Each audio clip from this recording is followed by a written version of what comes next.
एक दिल को छू लेने वाली कहानी। एक घर में एक बेटी ने जन्म लिया।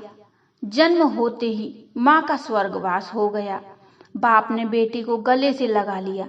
रिश्तेदारों ने लड़की के जन्म से ही ताने मारने शुरू कर दिए कि पैदा होते ही माँ को खा गई मनहूस। पर बाप ने कुछ नहीं कहा। अपनी बेटी का पालन पोषण शुरू किया। खेत में काम करता और बेटी को भी खेत ले जाता। काम भी करता और भागकर बेटी को भी संभालता। रिश्तेदारों ने बहुत समझाया कि दूसरा विवाह कर लो, पर बाप ने किसी की नहीं सुनी और पूरा ध्यान बेटी की ओर रखा। बेटी बड़ी हुई, स्कूल गई, फिर कॉलेज, हर क्लास में फर्स्ट आई। बाप बहुत खुश होता, लोग बधाइयां देते। बेटी अपने बाप के साथ खेत में काम करवाती, फसल अच्छी होने लगी। रिश्तेदार ये सब देखकर चिढ़ गए। जो उसको मनहूस कहते थे वो सब चिढ़ने लग गए। लड़की एक दिन अच्छा पढ़ लिख कर पुलिस में एसपी बन गई।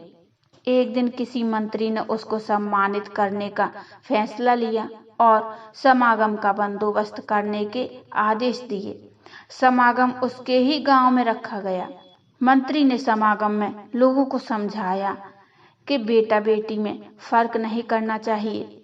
बेटी भी वो सब कर सकती है जो बेटा कर सकता है। भाषण के बाद मंत्री ने लड़की को स्टेज पर बुलाया और कुछ कहने को कहा। लड़की ने माइक पकड़ा और कहा, मैं आज जो भी हूँ अपने पिता की वजह से हूँ, जो लोगों की ताने सह कर भी मुझे यहाँ तक ले आए।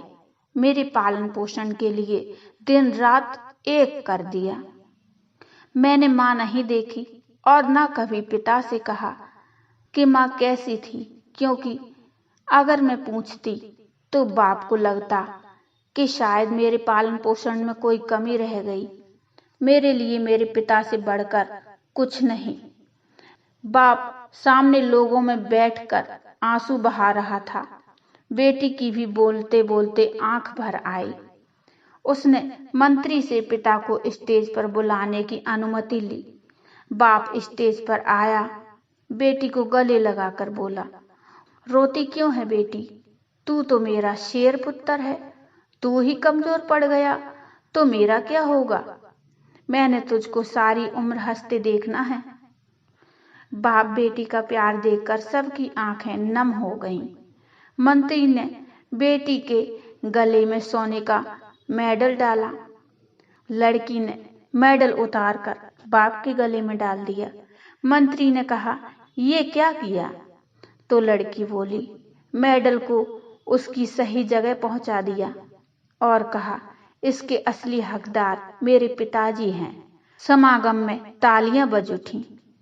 दोस्तों, ये उन लोगों के लिए सबक है जो बेटियों को चार दीवार में रखना पसंद करते हैं, पर ये फूल बाहर खिलेंगे अगर आप पानी लगाकर इन फूलों की देखभाल करोगे। दोस्तों, ये छोटी सी कहानी आपको कैसी लगी मुझे कमेंट में बताइए और इस कहानी के बारे में अपने विचार जरूर कमेंट में बताइए। कहानी अच्छी लगी हो तो लाइक करिए, चैनल को सब्सक्राइब कर लीजिए। Thank you.